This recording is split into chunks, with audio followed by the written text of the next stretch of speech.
ब्रह्मानन्दं परमसुखदं केवलं ज्ञानमूर्तिं द्वन्द्वातीतं गगनसदृशं तत्त्वमस्यादिलक्ष्यम् एकं नित्यं विमलमचलं सर्वधी साक्षिभूतं भावातीतं त्रिगुणरहितं सद्गुरुं तं नमामि।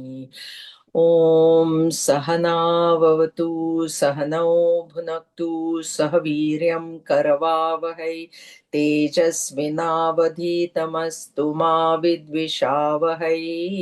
ॐ शान्ति शान्ति शान्तिः। हरिः ॐ श्रीगुरुभ्यो नमः। हरिः ॐ। ॐ समस्तजनकल्याणे निरतं करुणामयं नमामि चिन्मयं देवं सद्गुरुं ब्रह्मविद्वरं सद्गुरुं ब्रह्मविद्वरम्. Okay, Hari Om everybody. And as some of you know, I'm on my iPad today because I'm having issues with my computer. But anyway, class continues. So we are on chapter 11 and we had completed verse up to verse 35. And I told you that from 36 onwards, it is a prayer by Arjuna. They're very, very important. And these prayers, I told you, Gurudev had the Brahmachari's chant.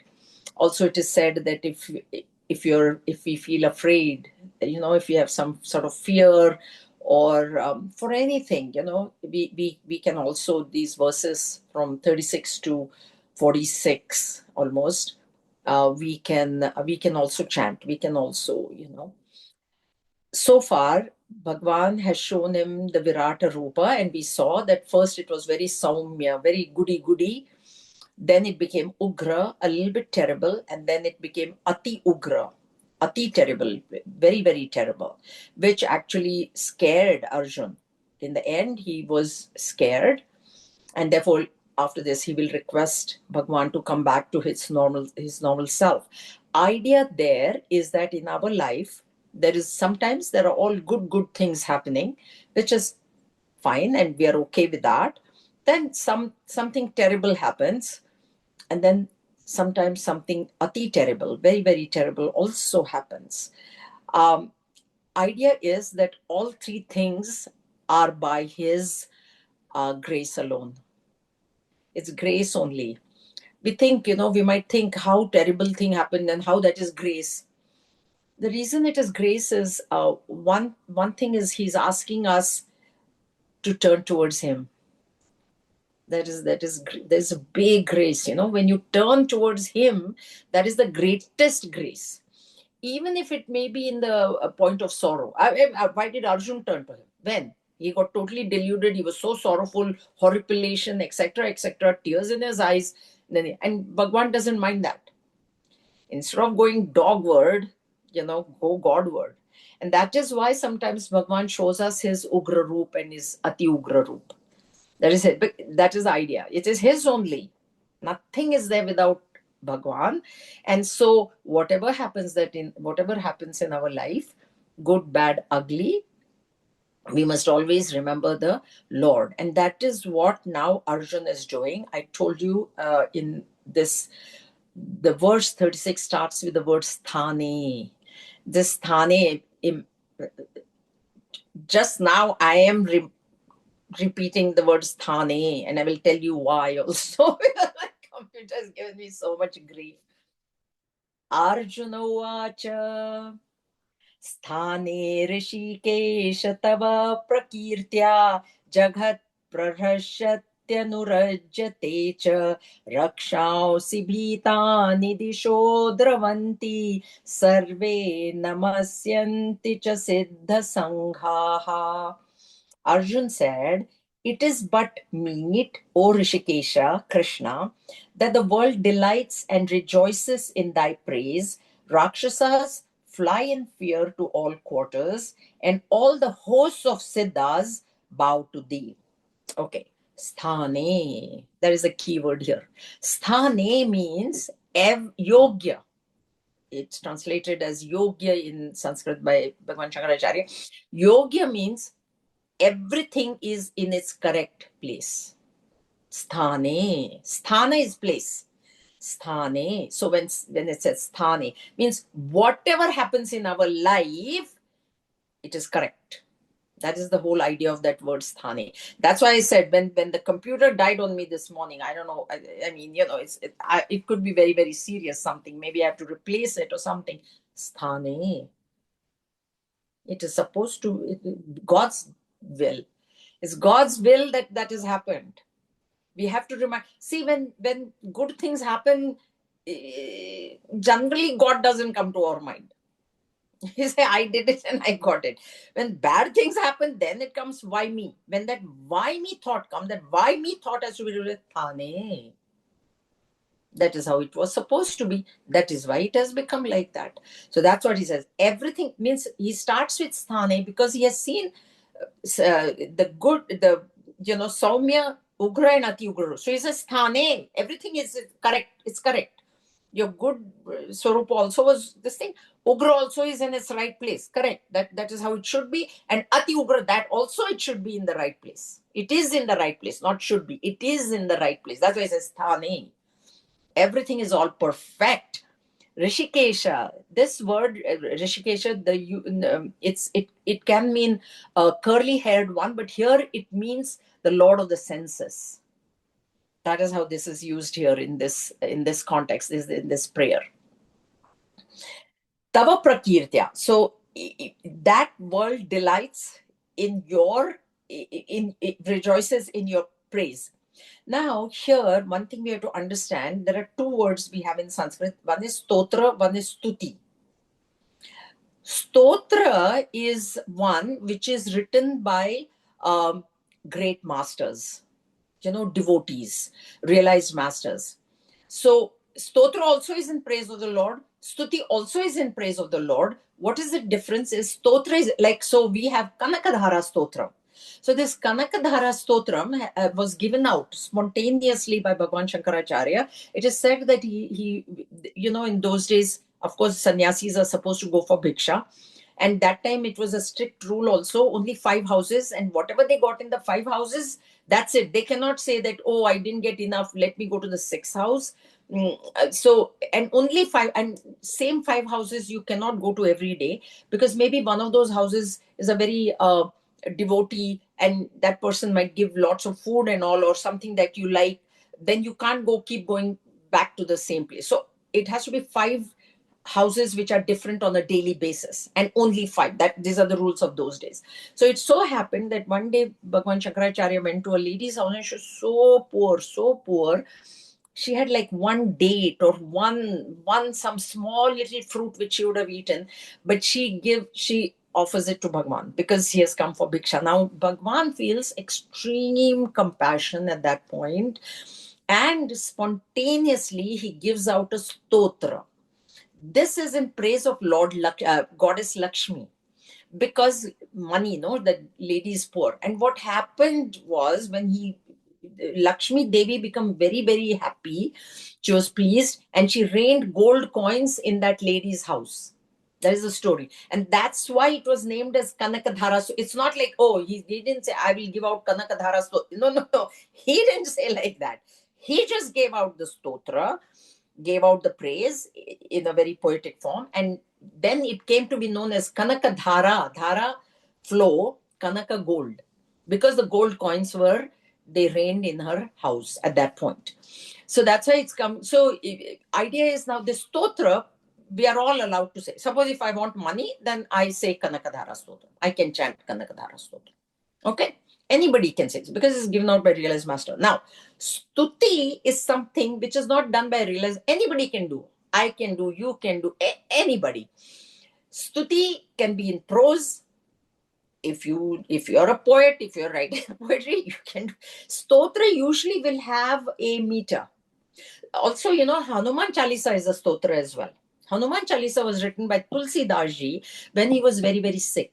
He was extremely sick at one point, and so he wrote the Hanuman Chalisa. So if I want strength, then I chant Hanuman Chalisa.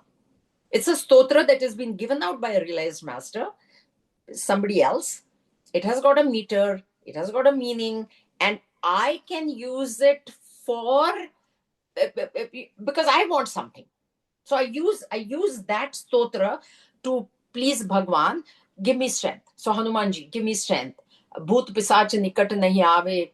We have the Chalisa which we just chanted last Sunday. Or I want money, then Kanakadhara Stotram, or whatever, Bhakti, then Bhakti Stotras are there. Bhagwan Shankara has written many, many Stotras. That's that. But Stuti is mine. And now Stuti can be in any language. Doesn't have to be. I can speak Marathi, my mother tongue. You can speak anything. This thing that Arjun is now given out, 36 to 46, is a Stuti. It's not a Stotra. It's Stuti. Okay? It has a meter. This is part of the Bhagavad Gita, but it is what is a Stuti. And Stuti is up to us. You can praise the Lord for anything. Understand one thing. Prayer, the real definition of prayer is thinking of the Lord with love and devotion. Okay, so in no point, in no part of this definition comes the thing, it is asking Lord for things. When you ask the Lord for things, there's nothing wrong, because He is the one that is Sarva Shaktiman, He is the one that is Sarvadnya, He is the one that is capable of giving us everything. It falls under begging. But remember one thing, it is always good to beg from the Lord. We are begging from other human beings. We are telling people, please help me, please this, please that, right? We never turn to the Lord because we think, oh, is He listening? Is He not listening? Person is standing in front of me, that is very real. But the Lord whom I don't see doesn't feel very real. And so pray. And you can, I have also asked the Lord, but at that point I just, Lord, I'm begging now. Now my prayer is over. I thought about you. Now I'm good. This is what I want. It could be anything. Okay. So this is a prayer. And therefore here now you will see that he is really not asking for anything.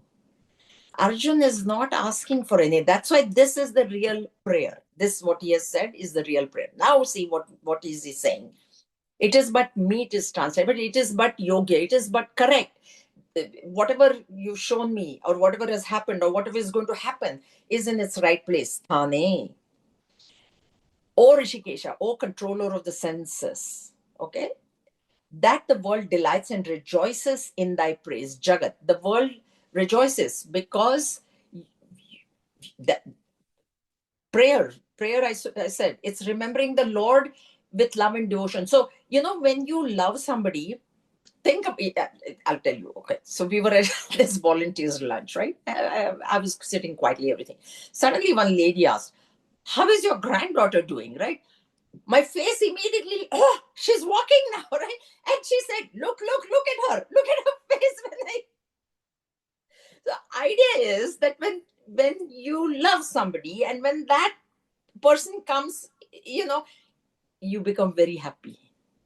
So when you love the Lord, then when you think of the Lord, you will become very happy. It is like that. She actually said, look at her face now. I was just sitting, all the seniors were, I'm a senior too, but they were even more senior than me. They were talking. So look at her face now. Because I'm like, immediate. You want to see a photo? Immediate phone. So that is the idea here in prayer. So when you think of the Lord, that's why he says, Jagat, the world delights and rejoices. Not that all of us do, but this is how it should be. When we think of the Lord, we should be happy because he's the happiness. So we should also think. So if we keep thinking of the Lord with love and devotion, we will feel happy. Okay? And and Rakshasas fly. Rakshasa, if you go the other way, alphabets, it's Sakshara. Rakshasa, Sakshara. So Sakshara means cultured. Sa Akshara is cultured. A person who is learned, who is educated, who is very cultured. So Rakshasa means uncultured. That's the etymological meaning of this Rakshasa. And Rakshasa, of course, they're not that they are, Rakshas means, for children we say, oh, Rakshas, which is some fearful being. It's not fearful. One who is asuras, they are asuras. So asusu ramante iti asura. So those who are very, very much identified with the body. That is what this means, the Rakshasas. And they fly away in fear to all quarters. Why? Because they are the ones that have no control over their senses. What does it mean you're identified with the body? Means the body tells you, okay, eat this, you will eat. The body says, go here, go here, watch movies all night. Yes, you watch. Whatever the body wants, it's being done. Because I'm the body. So if a body wants movies all night, then I want movie. A body wants to eat whatever that it wants to eat, then I want to eat. So that, because that's why this Rishikesha here means controller of the senses. So because you're in complete control of your senses, those who don't have their senses under control, they will run away from you. They fear you because they cannot stand you, that way. So Rakshasas fly to all quarters in all directions. And all the hosts of Siddhas.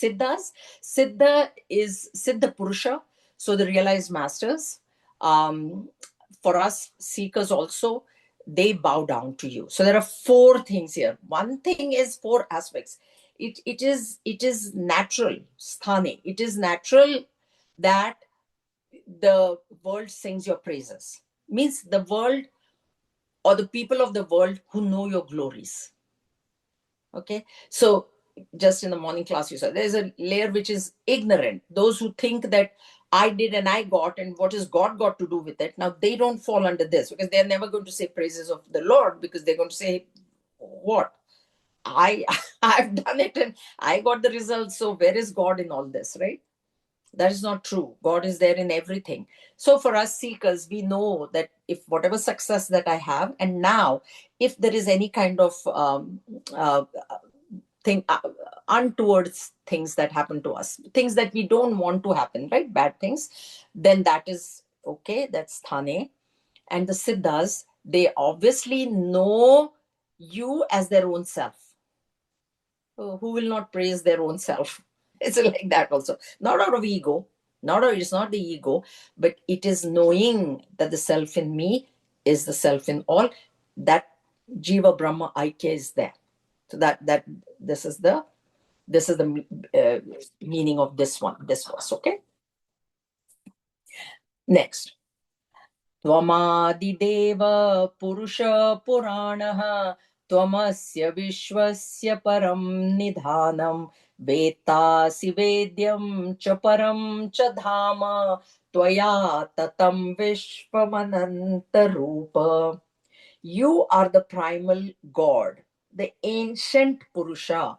You are the supreme refuge of this universe. You are the knower, the knowable, and the abode supreme. By thee is the universe pervaded, O being of infinite forms. Primal I think, God. you missed one. Sorry? You missed 37. I did? Oops. I'm so sorry. I turned 2 pages. Ahaha. Okay. Kasmat. Thank you. कस्माच्च तेन न मेरन्महात्मन गरीयसे ब्रह्मणोऽप्यादिकर्त्रे अनन्तदेवेश जगन्निवास त्वमक्षरं सदसत्तत्परं यत्. And why should they not? So this is a continuation of the last line. Siddha, sing your glories. And why should they not? O great souled one, bow to thee, greater than all else, the primal cause even of Brahma, O infinite being, O Lord of lords, O abode of the universe. You are the imperishable, the manifest and the unmanifest, that which is the supreme, that which is beyond Sat and Asat. Now, here, what we have to understand here, Kasmachate, why will they not sing your glories? Bow to the greater, the primal cause even of Brahman. So the first line that we know is a cause. What the first line is indicating is the Tatastha Lakshana of Brahman. That is the thing there. Tatastha. So we have seen in Tattvabodh, there is Tatastha Lakshana and there is Swarupa Lakshana. Tatastha Lakshana, Tata means bank. Stha is staying on the bank. So the example that the scriptures give us, always it's Devdatta, I've told you this. Scriptures always use the word the name Devdatta. So there is a road and a person is standing there, and now another person comes and asks him, I know Devdatta stays on this road, but exactly which house it is, I don't know. Can you tell me? And the person says, the one who is from that neighborhood says, oh, yeah, I know. You know that house on which the crow is sitting? That is Devdatta's house. This is a tatastha. Tatastha means what? Means something else is being pointed out, and that something else may or may not be there even by the time this person walks to that house, or definitely next day he comes, or next time he comes to that crow is not going to be there, or that crow may be substituted by a pigeon. That is a indirect lakshana. Tatastha is indirect. It is not swarup. It is not the nature of the house to have a crow sitting on top of the house forever and ever. So that becomes an indirect means. And that is what here in the first line is saying. Indirectly, we see this universe. We have seen this. There are these three questions in Vedanta always. I am there, Jiva, and then I see the world, and then obviously if the world is there, and I'm very sure that I have not, that is one ego we don't have, huh? Which is actually the truth is our world we own create, but we don't think that this world was created. That means there must be some other creator. So what he's saying here is that the primal cause even of Brahma means Brahmaji means, that's why Adi Deva. You're the first, Brahman. And if we were to explain this technically, we know that in Brahman, the three gunas are in balance, complete balance. And when they are in balance, no creation happens. When they start stirring, when do they stir? When the vasanas have to be fructified, come to a time when that, like I've given an example, GIC. GIC matures in 6 months, 1 year, 2 years. Then that GIC fructifies, gets interest, and is liquidated. Same way, these vasanas, they are in pralay, during pralay, they are in dormant form, they start stirring, and that's when Ishvara is created. So Brahmaji is the creator, but that creator also is coming, technically Brahmaji is Ishvara only. Technical definition of Brahmaji is Ishvara. And Ishvara is the one with the three gunas. And the three gunas we create. So this is an indirect means of pointing who is Brahman. He is the creator. Ishvara is the creator of this. You see the world? He is the creator. So it becomes a tatastha lakshana. That is what is being actually said in the first line. Ananta Devesha Jagan Nivasa. You are Ananta, infinite, right? Without ananta, no end, indicating you are beyond time. See, now he has understood that Krishna is not that just that form sitting there in the chariot, or not my friend, or just my friend, or just my brother-in-law, or whatever. He is Ananta. So he has understood so Ananta is a Swarupa Lakshana of Brahman. It's a direct means of time. So in the case of the house, if we were to say what would be the Swarupa, he can say, oh, you see that blue house there? That blue house is Devdatta's. That becomes a Swarupa, because that blue color is definitely not going to change by the time this person walks there, or probably is not going to change forever until he decides to change it. But generally, in that case, in that situation, that color becomes the Swarupa Lakshana. It's a direct pointer, direct indicator of that house. Whereas the crow, which may or may not be there later, becomes the third. So the first line, you want to know Brahman? You want to know means for us it is you want to know. But Arjun is saying, I know now that you are the one that is the creator of this universe. So there's a Tatastha Lakshana being pointed out. And he's saying, you are Ananta. You are without end. You are, which means you are beyond time. Because whatever is within time will have a beginning, has a beginning, and definitely that which has a beginning has an end. Body has a beginning, birthday, there will be a dead date.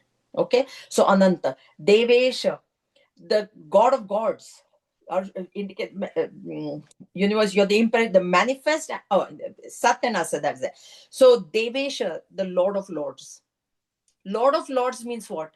Means you're even Turiya state. In chapter 7, where Bhagwan said there is this, para and apara vidya, the lower knowledge, the higher, whatever, lower and higher, my lower prakriti, my higher prakriti is Ishvara. But you are Devesha, God of Isha also means God of Ishvara, means what? Creator of Ishvara, means what? From you only Ishvara is. That's why even though Brahman is non-doer in all cases, Ishvara also has come from Brahman. And so the final abode is Brahman. Final realization has to be with Brahman. We can never find our identity with Ishvara. Please remember that. Because Ishvara will always remain as all-powerful, all-knowing. We can never become that. But we can become Brahman. We will experience Brahman as our own self. Where at that point, Ishvara will disappear. Ishvara disappears. Then there is no... When I find my oneness with Brahman, Ishvara is very valid for me now. Why? Because I am in this world. I have needs. And who do I ask? Who do I beg? Ishvara. One that I'm begging is Ishvara. Please, you give me. Brahman, I cannot go to Brahman. I cannot ask anything of Brahman. Because Brahman is going to say, who are you? Like sun is going to say, what is darkness? Where is darkness? Sun can never know darkness. That way, Brahman can never know duality. And when I'm asking, and I think I'm real, and I have this problem, and I'm asking, then I'm asking Ishvara. But Ishvara disappears when I find my oneness with Brahman. When I land on the sun, I cannot know darkness. There is no darkness. So Ananta Devesha Jagan Nivasa. Abode of this universe means what? Substratum of the universe. You are the substratum of the abode of the means universe. Abode is home. You're the home of the universe means you're the upon you alone. This whole universe, because of you alone, and that substratum is the existence principle. Please understand that is the existence principle. So that's why it is the Swarupa Lakshana. What is the Swarupa? Sat Chit Anand. Those of you who have studied Upanishad with me, Sat Chit Satyam Jnanam Anantam Brahma. That's the Swarupa Lakshana of Brahman that was given there. That is what is given in the line 2 of this verse.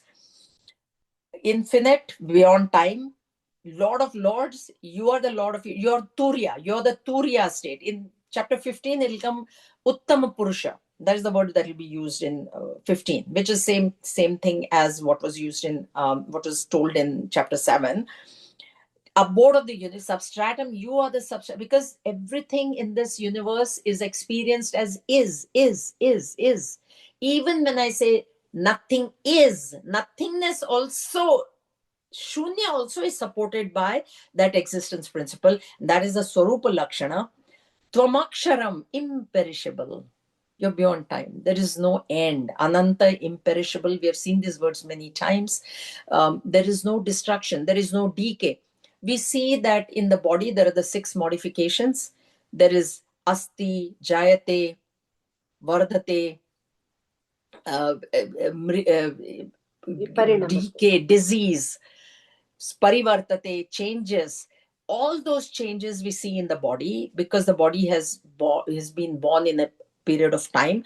Whereas being Ananta, being beyond time, there is no perishing for this substratum.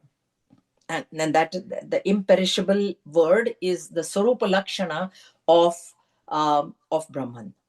Okay.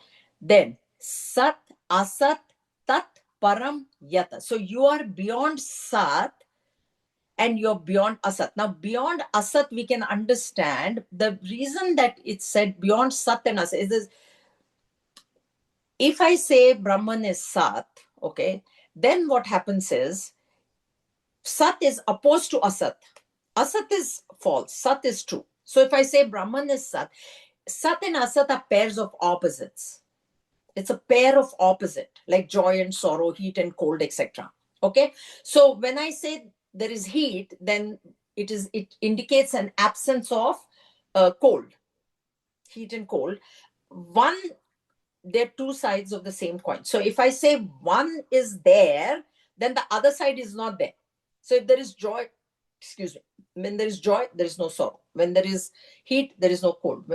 So now, if I say Brahman is Sat, if I say that, then Asat, what the opposite means Asat is not there. It becomes Asat. Asat, pair, Brahman cannot. Brahman is the one that is beyond the pairs of opposites. Now, what does it mean by beyond the pair of opposites? Brahman is the one because of whom I know, and Brahman alone is the one because of whom I don't know. That entity, that awareness, which makes me aware of one thing and at the same time, simultaneously makes me aware of something that I'm ignorant of, is Brahman. So Brahman is neither ignorance nor is it knowledge. It is not knowledge.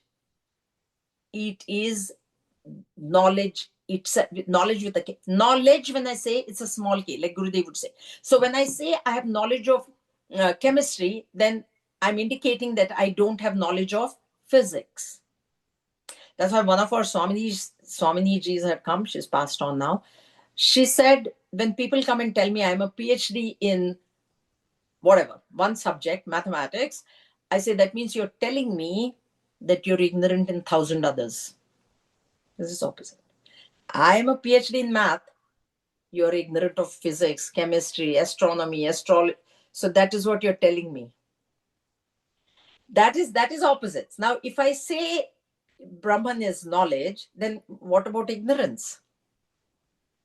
Brahman is not pair of opposite. There is nothing opposed to Brahman. Understand? There is nothing opposed to Brahman.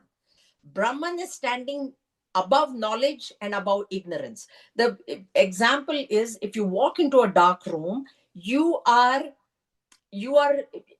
completely ignorant of whatever is there in that room, including, even if you hold your own hand in front of your face, you can't see the hand, but the awareness is there that you are standing in the dark room, and that awareness is the light. Okay, that is not Brahman.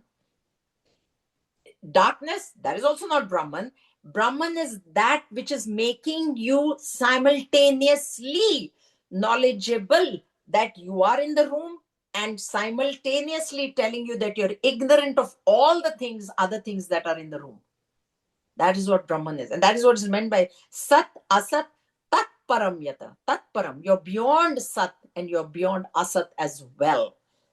That is a very important point of Brahman that we have to understand. I've explained it many times before, but it comes again here, so we explain it. So the first line, see, for us, it is very easy. Now, when he says, you're the creator of the world. Okay, now let's come back to this first line, the Tatastha Lakshana, creation. How does creation happen generally? So scriptures give us our very, very famous example of either the goldsmith or the pot maker. So for making of a pot or anything, one thing is required is the clay. One thing is required is the wheel, the instrumental cause. But just clay is there and the wheel is there. Can suddenly a pot come out of it? No. There has to be an efficient cause, a nimitta karana.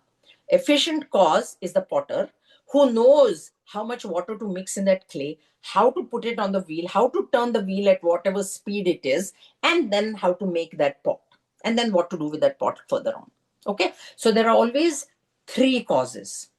There is the efficient cause, there is the material cause, and the instrumental cause. Now, when we say Bhagwan is creator, okay, Bhagwan is creator, okay, he created, okay, he's the potter. Who provided the material? Now we have to understand that not only is he the nimitta karana, means efficient cause, he's also the material cause. Where did the material come from? See, we are studying Advaita Vedanta. This is Advaita. There's no duality whatsoever. In our normal day-to-day creation, yes, there is the potter, there is the wheel, and there is the clay. Or, okay, forget the wheel also. There is the nimitta, the efficient cause, and the material is there, right? Without material, how he can create? If he doesn't have the clay, what is just the potter? What can he do? So if he say he's the creator, you are the creator, he's saying, means he's talking at the level of Ishvara. Please understand. When we say creator, we are not talking at the level of Brahman. We are one notch down at the level of Ishvara. You're the creator. Where did you get the material from? Who provided the material? That's why there was a discussion between scientist and God. And the scientist said, God, we can clone everything now. We can do everything. You can take a break if you want. You go on holidays, go travel somewhere. So God said, sure, no problem. Just one test will do. And if you can pass that test, then I will go. So he said, yeah, tell me what do you want me to do? What do you want me to make? Like, we've got now IVF and all kinds of things and heart transplant and this and that and everything. Let's make a pot, he said. Oh, that's not an issue at all. He started picking up the clay. And God said, please bring your own clay. Please bring your own clay, because that is mine. That's why we can never remove God from any equation. It doesn't matter. Doesn't matter what you do and what result you got, God's hand is always there. Now here, as a creator, efficient cause, okay, he's the efficient cause. Material cause is what is difficult to understand. Where did he get the material from? So that's why if you say Advaita, then material came from him. If the material also came from him, instrument also came from him, then whatever is created, what should be the understanding, the deeper understanding here? Whatever is created is an illusion. The world is nothing but an illusion on the substratum of the creator. Substratum is the creator. And the famous example Bhagavan Shankaracharya has always given is rope and snake. That's why that Rajju Sarpa should never be forgotten. When we study Vedanta, snake and rope can never be forgotten. You walk into a room, it's not very well lit. So what is happening is there's something curled up in the corner and you get afraid. You think it's a snake. The friend walks in. Wait, don't get scared. Here, I turn the light on. Look at that. It's only a rope. So this world is like the snake. That's why, or it could be a garland. That's why the world sometimes gives us joy. It's a garland. Sometimes it gives us sorrow. It's like a snake. But both are illusions. Both are illusion. The very fact when we say that the material and the efficient cause is one and the same, whatever has been created has to be an illusion. Best example is dream. Who created the dream? My mind created the dream. Who saw the dream? My mind saw the dream. Where was the dream seen? Was it seen on the wall of the bedroom or was it seen in your own mind? Creator is also mind. Seer is also the mind. The dream, what happens to the dream? What is the dream? It's an illusion. It's not real. It's not real. That is a deeper meaning of this. It appears as a very simple verse. But this is what he has understood. What the point is, Arjuna has now understood that this whole thing is an illusion. The war is an illusion. That's why Bhagavan later on will say, just kill them. He already said, we saw those verses. I have already killed them. You just take the credit. What we do in our ignorance, we take the, I did it. I was so good. That's why here we have to understand we should not take any credit for anything. Anything good happens, sthane, God did. Anything bad happens, sthane. Bhagwan has done it. It is because of his will. So that's why this first one, and also please understand that the substratum, the projection is only as big as the substratum. Like the snake, it cannot be bigger than the rope. Neither can it be smaller. So this universe that you see, and there are so many things that we don't see because the astronomers are now telling us there is 1,000 suns and whatever galaxies and black hole and this and that and that and that.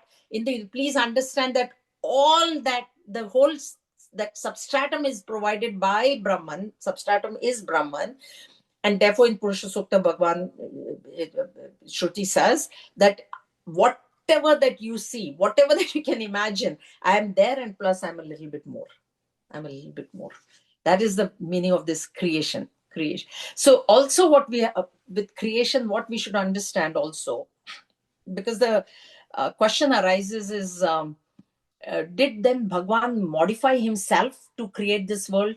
See, because now we are saying material cause was not there, different materials. The material, so maybe Bhagwan modified. Like how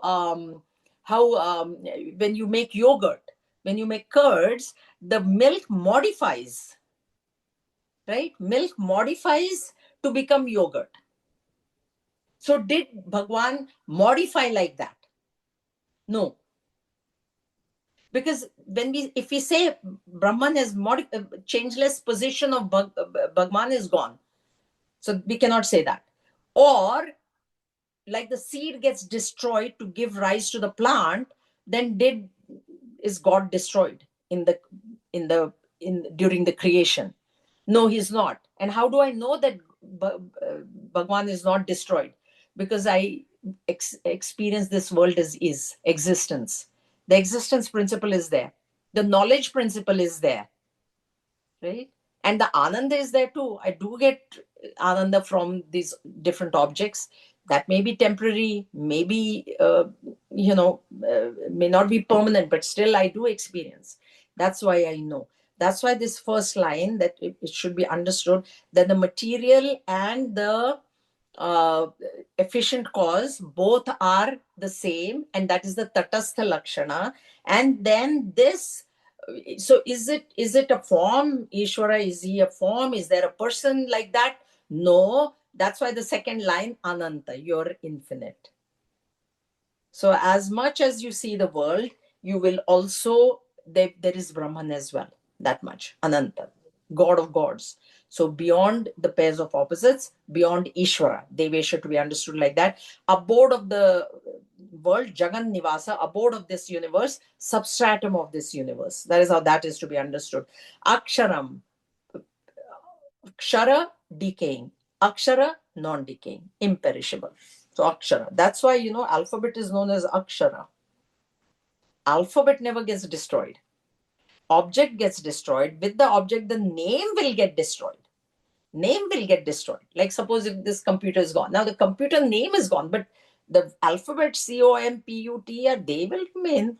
They remain.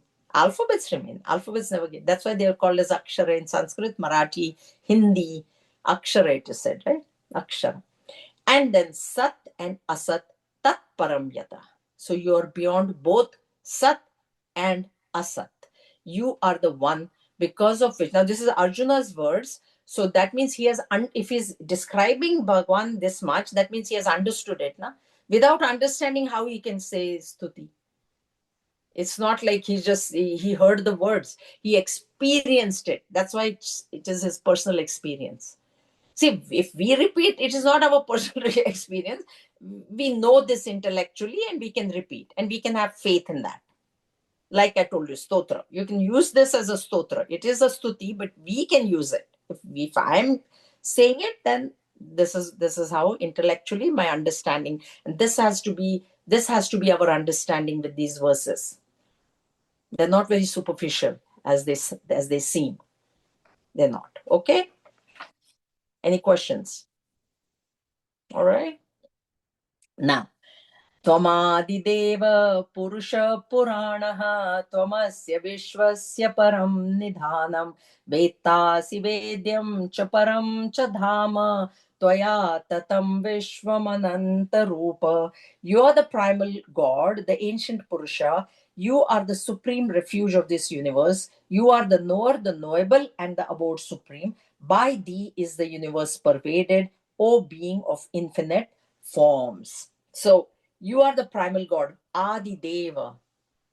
Adi Deva. So again, same thing, Turiya, you are beyond Sat and Asat, he already said. So you are, means you are the first, like Brahman alone was. Chandogya Upanishad has this statement that when the teacher is telling his son, it's his son only in Chandogya, Shvetaketu. Shvetaketu and Uddalaka, that is the pair there, father and son, Guru and Shishya. He says, before this creation, O Saumya, there was only this Satchit and Ananda. Adi, before this creation came into being. When creation came, time began. And that's why it is said infinite, beyond time, when it is said that when Brahman was before creation, there was no time. There was no time. That's why we also saw Kala. What is time? That verse also came. Bhagavan says, I am time. I'm the one that supports time. I'm the one because of which time is experienced. How do I experience time? It's an interval between two thoughts. It's an interval between two distances, between two spaces. So, and it is because of the conscious being that I know that, okay, there was morning and now there's afternoon and now there'll be evening, is because of that. So that is what Bhagwan is. Tomadi Deva, Purushaha.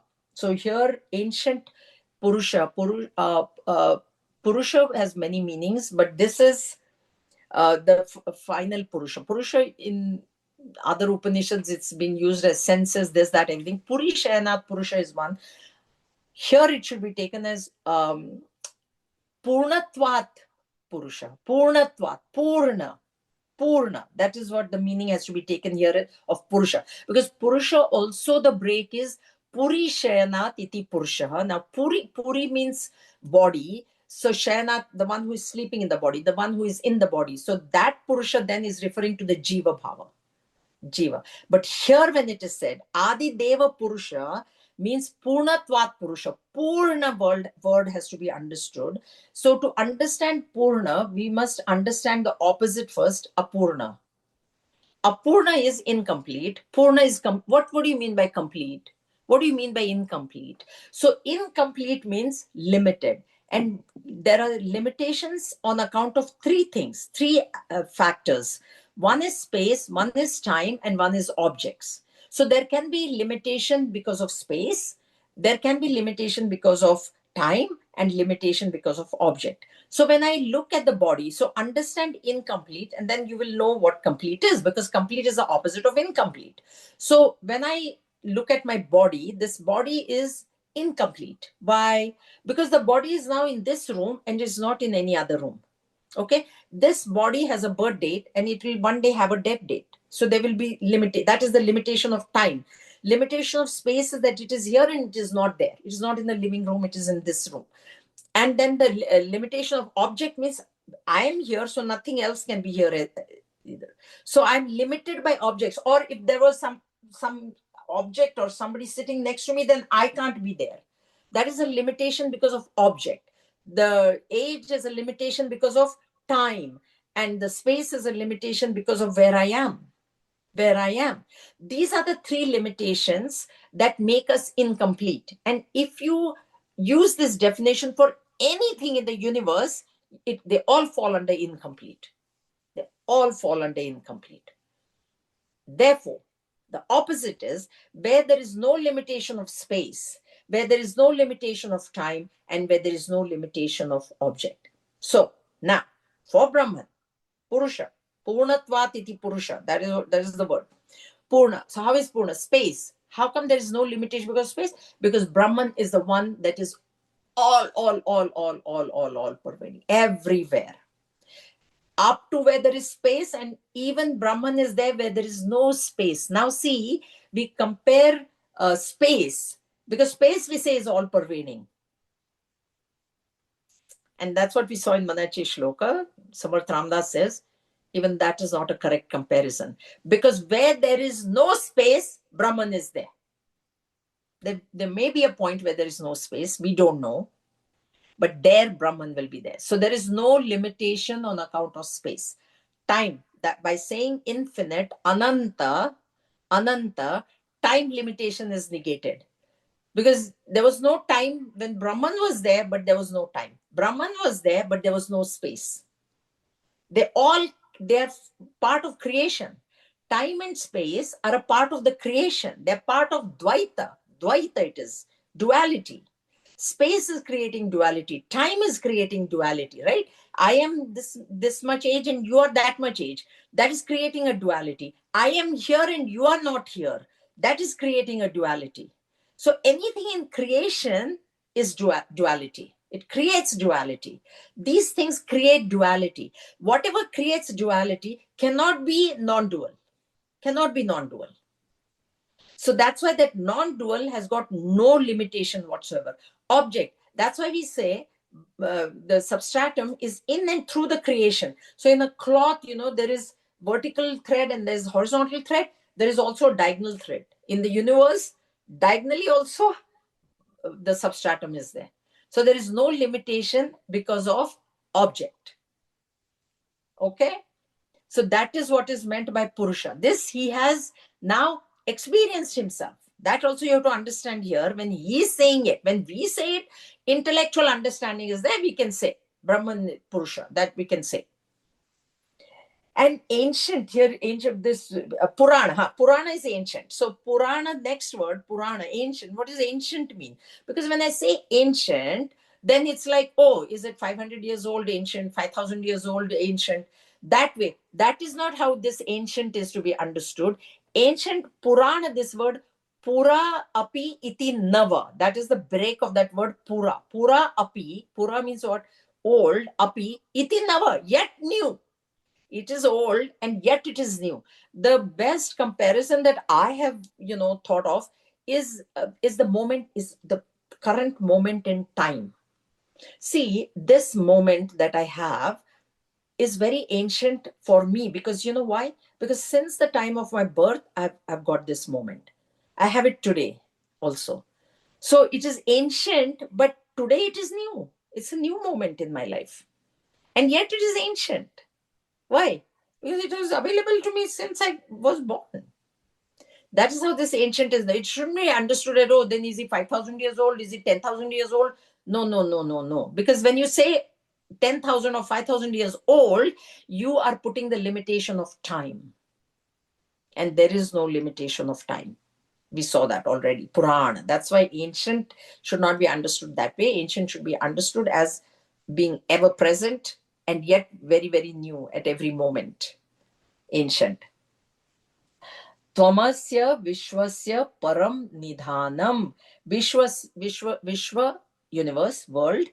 Param Nidhanam, supreme. Nidhana again is abode. Param, or refuge here is saying, or abode. Nidhana is both refuge. Indicating that you are the efficient as well as the material cause of this universe.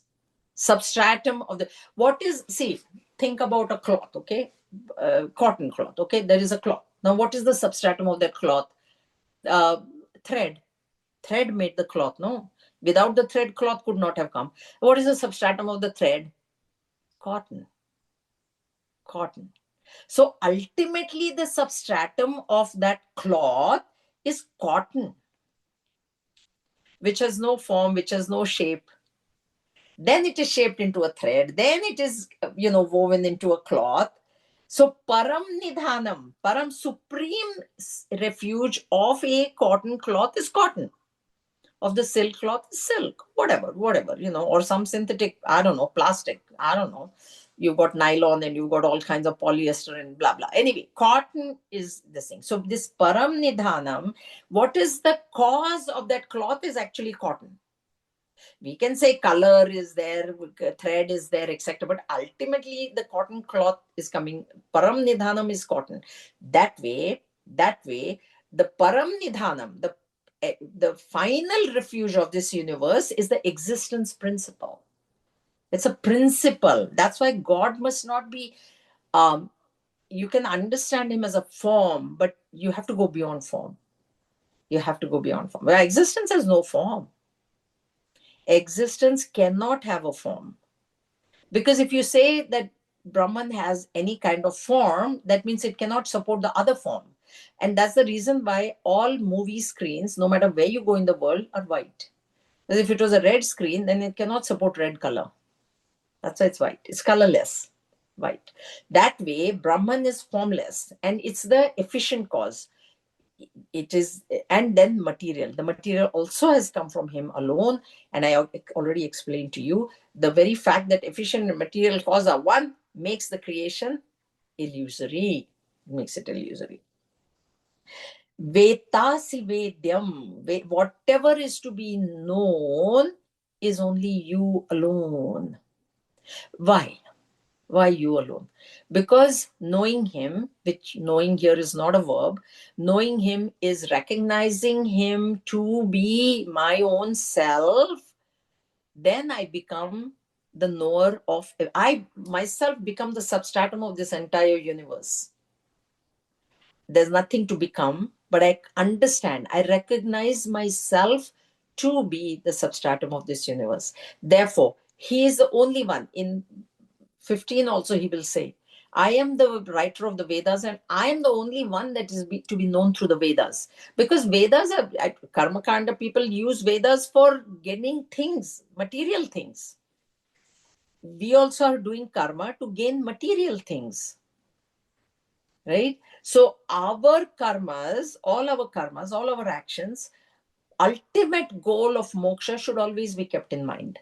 So you do dharma, you do artha, you do kama, but the goal always has to be moksha and moksha alone. That's why he says, knowing me. Knowing him is gaining liberation. There's nothing to know him as a form, like, oh, there's Brahman and there's me. There's nothing like that. Knower of Brahman becomes Brahman. Mundaka Upanishad. Knower of Brahman. So you have to know me means you have to become me. You have to come to me. I'm the board, I'm the param. So point of no return. Vedyam cha param cha dhama. Abode supreme. Param, we have seen this word many times. Two aspects. One is there's nothing beyond it, and one thing, it's a point of no return. There is no returning from there. That's what Bhagavan has said to Arjun many, many times. Now he is saying, Arjun is saying, I realize, I know that you are the only this thing. Tvaya tataha tatam vishwam ananta rupa. Being of infinite form. Now, why is he saying you're of, what does it mean you are of infinite forms? Means behind every form, it is you and you alone. That is how this should be understood. Not that he has many, many forms. So you should not understand that he has this form of Krishna and Rama and this. In the Bhakti Shastra, that is different. But here, what he means, you're of infinite forms, is every form is supported by you and you alone. Therefore, no form can exist, can live without your presence. This body has a form. Can this body be anywhere without the Supreme Consciousness being within? So that is what is meant by Tatam. You have gone through every single this thing we saw, all pervading, in and through the creation, you are there, and every form is because of you. Every single form that I see in this world is only because of you. That is to be remembered by us.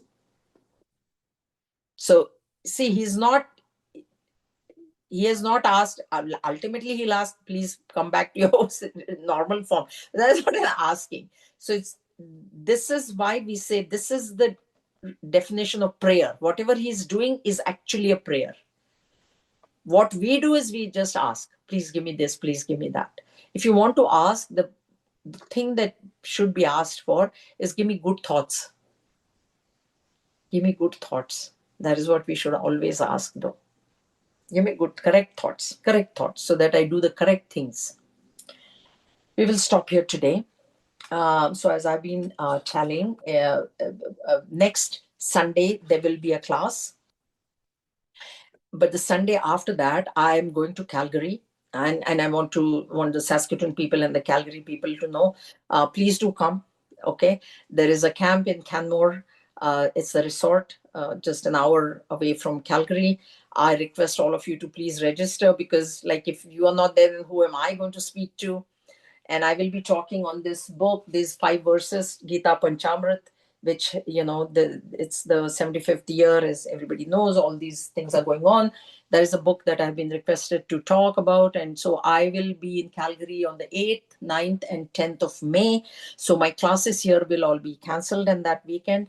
The weekend after that is a long weekend. So again, the classes won't be there. That leaves us 2 weekends, 2 Sundays in May. And I will be completing, even if I have to go a little bit over, I will complete this chapter 11, by the end of May, because I am again traveling in June. So all my classes will end of May. I will complete this chapter. So we will start chapter 12 after our break. And again, it's going to be a bit of a long break because I'm traveling again in September. So my classes will now begin in October after May end. And next Sunday there is class. Next weekend I'm here. So please do attend. We will continue with this beautiful, beautiful prayer, and then we'll continue later on. There is not much of explanation in this chapter. It's 55 verses. We will 46 and then 55. I think I should be okay because there's not now much of an explanation after this. So that is how this class is going to go. I will start chapter 12 in the month of October. Any questions? How many of you have registered for the camp? No hands? Who am I going to talk to? I'm coming to meet you guys. Now you have to come to meet me halfway, Calgary. Anyway, I'll be there on the 8th, and we shall see who all comes. Okay. So with that, my next class will be next Sunday. This month will be next Sunday. If there are no questions, then I will close. ओम स्वस्ति प्रजाभ्यः परिपालयन्तां न्यायेन मार्गेण महिं महिषाः गोब्राह्मणेभ्यः शुभमस्तु नित्यं लोकाः समस्ताः सुखिनो भवन्तु काले वर्षतु पर्जन्यः पृथिवी सस्यशालिनी देशोऽयं क्षोभरहितः ब्राह्मणाः सन्तु निर्भयाः ओम सर्वेषां स्वस्ति भवतु सर्वेषां शान्तिर्भवतु सर्वेषां पूर्णं भवतु सर्वेषां मङ्गलं भवतु सर्वे भवन्तु सुखिनः सर्वे सन्तु निरामयाः सर्वे भद्राणि पश्यन्तु मा कश्चित् दुःखभाग् भवेत् ओम असतो मा सद्गमय तमसो मा ज्योतिर्गमय मृत्योर्मा अमृतं गमय ओम पूर्णमदः पूर्णमिदं पूर्णात् पूर्णमुदच्यते पूर्णस्य पूर्णमादाय पूर्णमेवावशिष्यते ओम शान्ति शान्ति शान्तिः हरिः ओम श्री गुरुभ्यो नमः हरिः ओम. Hari Om, everybody. Have a good weekend. And we shall see you next Friday. There is a class. So there will be class on Friday, Saturday, and Sunday. Okay? All right. Hari Om.